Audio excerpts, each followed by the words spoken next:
Hi guys! What's going on? Welcome to your mid-June Oracle and Tarot reading. Sun, Moon, and Rising. And I'm about to see right now who I'm talking to. Decided to do something different for this round of readings. It's probably not going to be as long as most of mine. And I'm really hoping that that loud noise in the background isn't going to get in the way. It is kind of loud, but I'm so determined to film these videos outdoors, and I did find this like really cute spot on this rock, just a couple blocks away from my house. This is Lake Michigan. So we're gonna give it a shot. I'll probably film maybe like 3 or so, and then we'll see. We'll see how it goes. It is kind of hot outside. It's like 85 degrees. I am wearing kind of like a sheer mesh shirt, so it's not like as bad as it could be, even though I'm wearing black. But yeah, I mean, we're pretty much just gonna jump right into your reading, guys. Spiritual guidance, pretty general, sun, moon, rising. Okay, card fell out. So we have the star. Okay, so Aquarius. What's up, Aquarius? All right. So that's just kind of how I'm going to choose my zodiac signs and the order for which I'm going to do these readings. Okay, so I pulled the star card. So Aquarius, you're first. I'm going to start with the Oracle of Mystical Moments. This deck is so gorgeous. I haven't used this deck on my YouTube channel yet. This is my first time, but I have had it for a while, and it's just so pretty. There is a good chance that I'm going to read from the book, because the book's messages are really simple. They're so simple, but they say so much, and the messages are just like straight to the point and really beautiful. So whatever cards I pull from this deck, from the Oracle of Mystical Moments, I'm probably just going to read straight from the book, and we're going to go from there. And then we're going to pull tarot, and then I have another Oracle deck, so I'll pull one card from the Oracle of Souls at the very end, okay, just to kind of see. This is just kind of like a little update for fun. Like I said, I really just kind of wanted to film outside. I told you my mid-monthly readings were going to be different. Like, I feel like every single time I do my mid-month readings, you're kind of going to be a little surprised as to like what I do, where I do it, things like that. So I'm going to talk. I feel like my voice volume is pretty good. You know, if you can hear the waves in the background, that's cool. You know, whatever. I do live in the city, so you're always going to, it's not like I'm in the middle of nature, so, you know, it's pretty normal to hear all these really weird machines going on around, especially in Chicago. So, alright, Aquarius, sun, moon, and rising. What does Aquarius need to know for mid-June? We just had a solar eclipse in Gemini a couple days ago. So let's see what energies are prominent for you. What does Aquarius need to know for mid-June? What does Aquarius need to know for mid-June? What does Aquarius need to know for mid-June?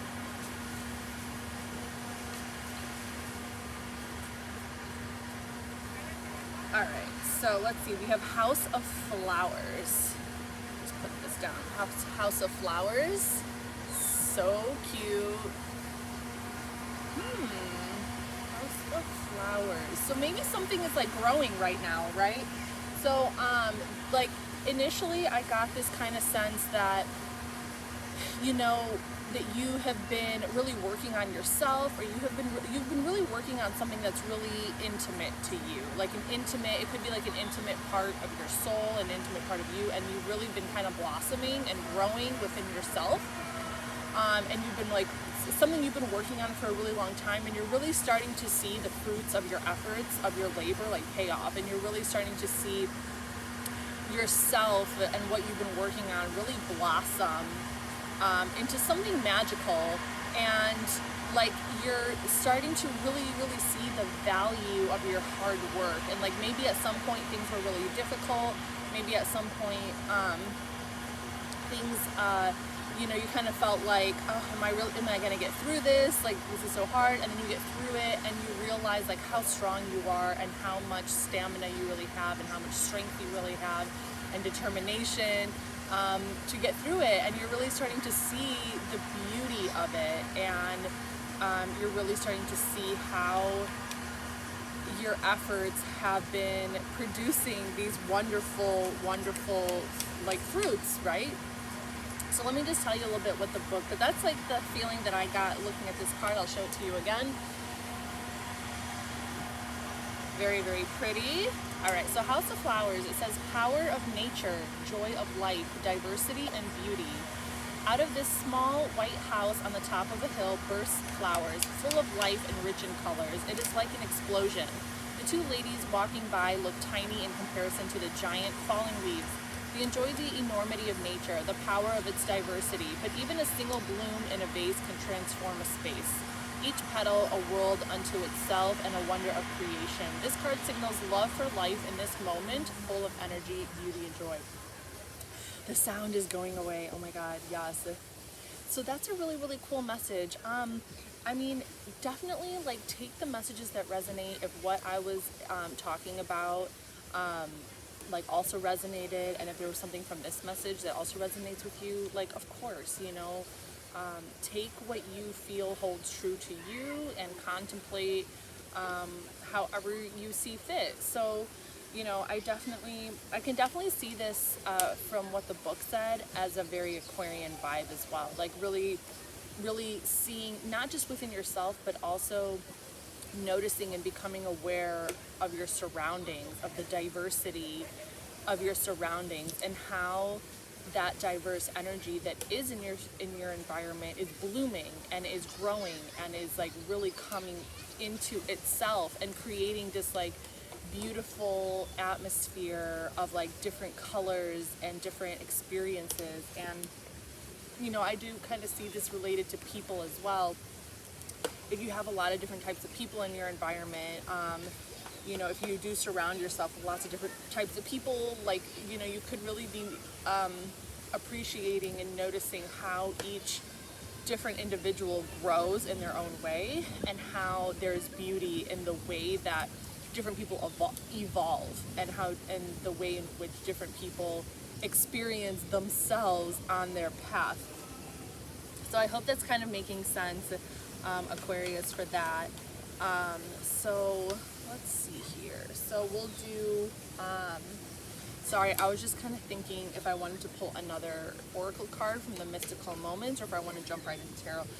I feel like I want to jump right into tarot. There was kind of like I'm being pulled to jump right into tarot, and to just leave it at that one card, because I'm going to do another oracle card at the very end.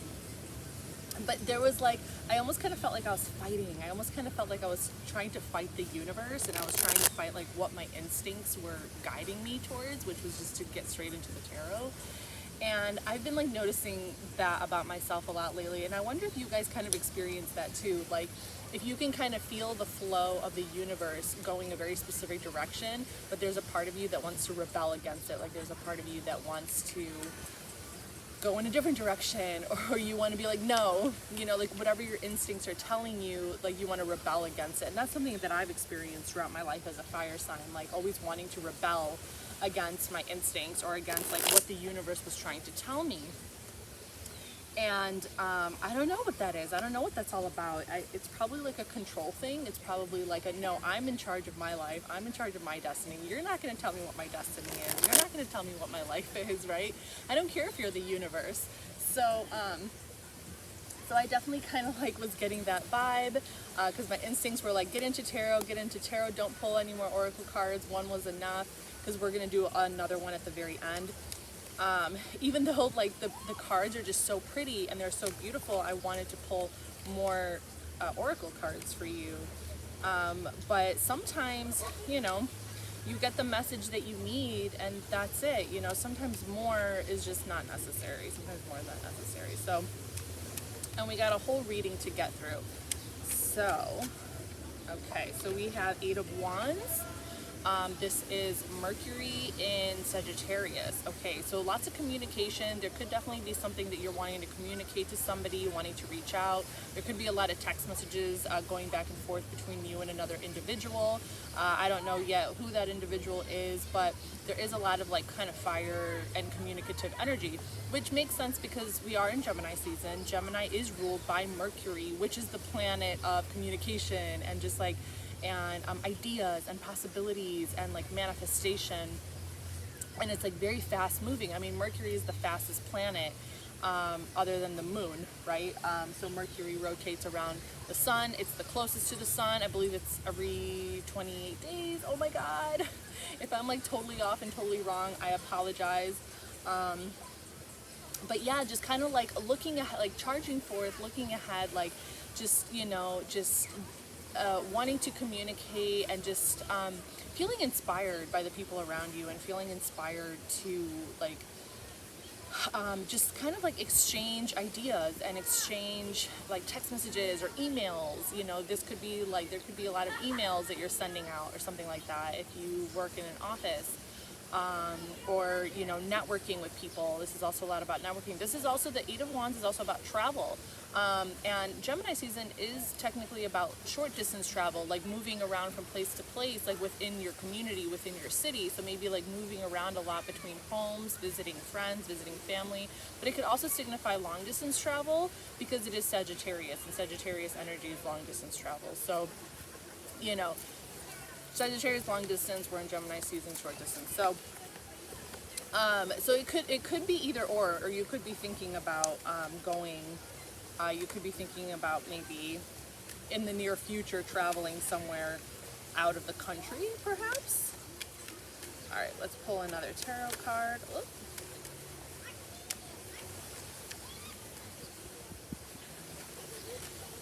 All right, what's this? The Devil. All right, the Devil came out. I know I said in one of my previous videos, like, I don't know, every video is going to be a little bit different. It just depends on the situation. Like, I'm on a rock that's very angular right now, so I can't really do like a full out spread.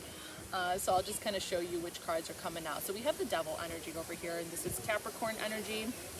This could definitely also represent maybe like there could be a kind of addiction that you have, and I'm not even really seeing this as like an addiction to, I'm not even necessarily seeing this as an addiction to like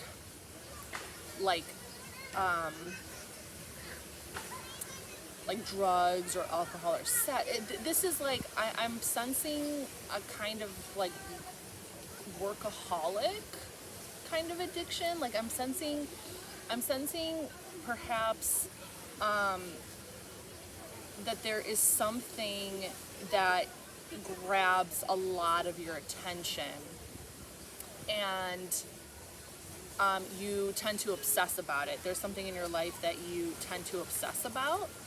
It could be various things. It could be in reference to work, and it can be in reference to a certain job or a certain skill, or it can be a variety of things really that you are like very, very, very involved in and kind of obsessive. Like your determination is so strong and your will is so strong that it can borderline, and it can go into a degree of it being kind of bad for you. And maybe, you know, like you're so like, there's a deeper fear of failure. There's this, it's like it's like you're pushing yourself and you're being guided to be successful out of this deeper fear of failure. So every single time you feel even remotely like you're slacking or like you're not doing enough, like you just push yourself even more. So that could be something you might want to look into. That might be something that you might want to reflect on and contemplate, like why you do that. Like, what is this fear of failure all about? But that's kind of what I'm getting with that. All right, we're going to do one more tarot card, and then we're going to pull the Oracle of Souls as a final little message.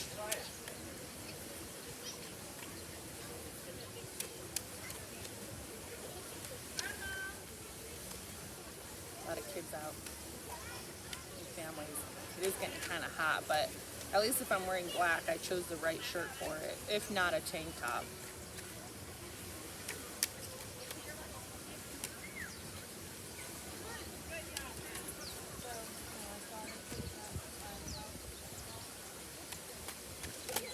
All right, Nine of Wands. Final card for Tarot. Nine of Wands. This is going to be the moon in Sagittarius. So this is about that final push through, okay? And I feel like this is definitely connected to that devil energy as far as like, you know, like I feel like it's kind of connected to this idea of having a fear of failure. And like, what does failure mean to you? What does success mean to you? And it's like just pushing through that final, like maybe taking a step, like seeing how far you've come. There's these 8 wands over here. There's all that like really passionate, determined, strong energy behind, and then he's kind of trudging along with that final stick there. And he needs to kind of think a little bit more about how he's going to overcome this final obstacle. How are we going to overcome this final obstacle?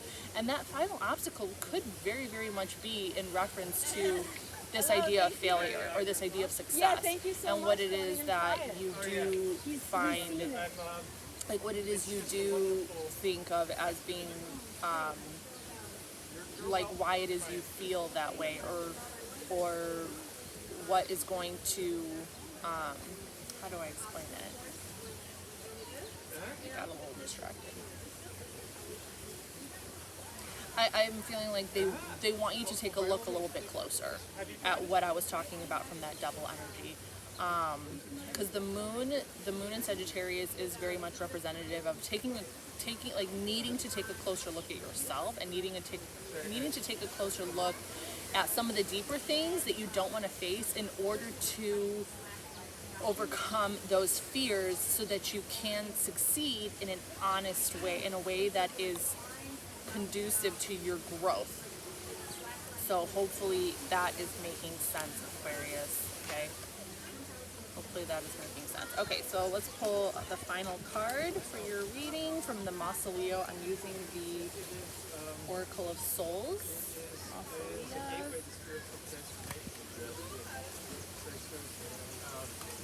Alright. So I want to get that.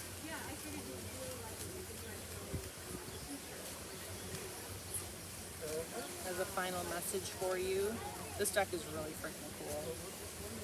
I love these like designs, very alien-like, underworld-like. I did have a goal to make these videos under 20 minutes, so I think I'm going to nail it right on the head.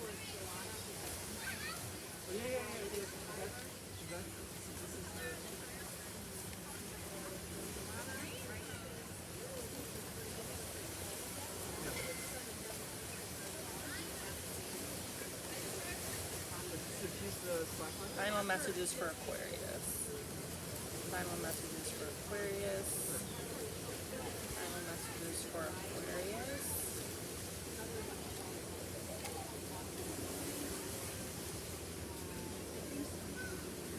Eternal servitor, the ancient wanderer, hope in completeness and yearning.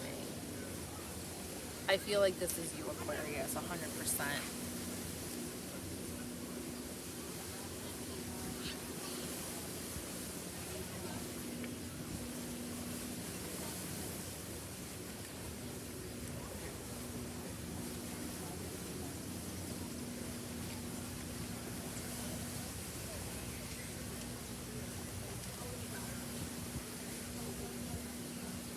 Okay, the ancient wanderer. The eternal servitor has wandered the realm as long as anyone can remember. Perhaps as long as there has been a mausolea, as long as there has been time or memory. It wanders incomplete, suffused by longing for the unknown thing that it lacks. Perhaps this thing is a piece of itself, the truth of what it is, the purpose for which it was created. Or maybe it is itself a memory, a remnant of something that died even before death came into being. The eternal servitor reminds us that we are ourselves eternally incomplete, and we must manage our desires and shape them to what we want to be, lest they consume us and become all that we are. That's a very, very, very powerful and interesting message. The idea that we are eternally incomplete and we are always striving to be better. So that could be very important for this deeper dive into your soul, as far as like why you fear failure, especially. And I feel like this is probably the perfect message in terms of maybe like realizing that we are at a soul level incomplete and we're always going to be searching for more. And you know, that in and of itself perhaps is part of that journey of discovering what success means to you and what failure means to you. And that maybe, no, I mean, we're all going to die eventually one day. But like, how does that, if that is the end, like, so to speak, of our physical bodies, that doesn't mean that we have failed, right? Like, that's just part of nature. So I think that it's just about like diving deeper and getting to know yourself on a soul level, and what it is that will truly make you content and happy with what you have. So at that, I'm going to leave your message at that, Aquarius. I really hope that this video helped you out. Subscribe to my channel. This is your mid-June spiritual guidance, oracle, and tarot reading for Sun, Moon, and Aquarius rising. I'll see you guys next time. Bye.